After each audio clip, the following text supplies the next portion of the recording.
सीता जी को क्या श्राप मिला था। एक बार बाल्यावस्था में माता सीता अपनी सहेलियों के साथ बगीचे में खेल रही थीं और उसी बगीचे के एक पेड़ पर तोते का एक जोड़ा बैठा था।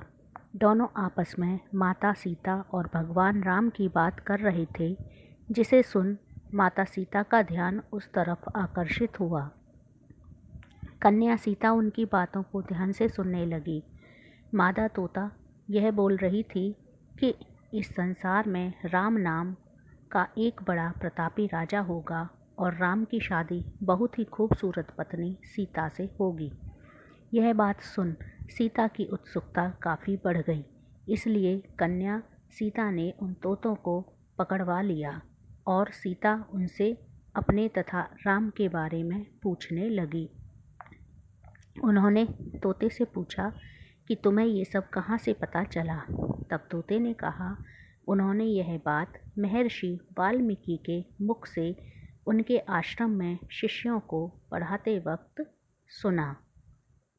सीता जी ने तोते से राम के बारे में और भी बात जानने की जिज्ञासा व्यक्त की और कहा कि तुम जिस सीता की बात कर रही हो वह जनक की पुत्री सीता मैं ही हूँ।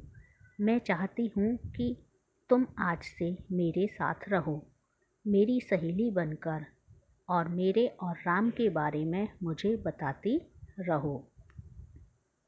तब नर तोते ने सीता से कहा, हे सीते, हम आपके साथ महल में नहीं रह सकते।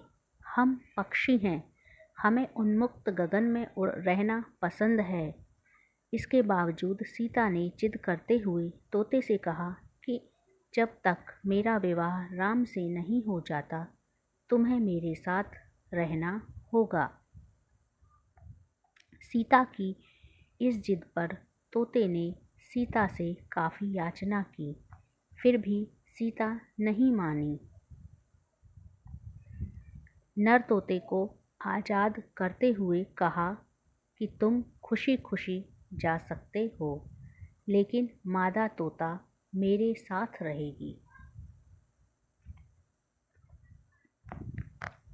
इस पर नर तोते ने सीता से कहा, हे सीते, मेरी पत्नी गर्भ से है, मैं इसका वियोग नहीं सह पाऊंगा, आप इसे छोड़ दो। तोता के बहुत गिड़गिड़ाने के बावजूद माता सीता ने उनकी एक भी नहीं सुनी और उन्हें छोड़ने से मना कर दिया।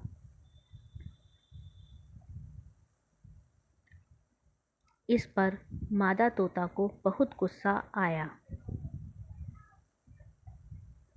और मादा तोते ने सीता को श्राप देते हुए कहा, जैसे तुम मुझे मेरे पति से मेरी गर्भावस्था में दूर कर रही हो, उसी प्रकार तुझे भी अपनी गर्भावस्था में अपने पति राम का वियोग सहना पड़ेगा।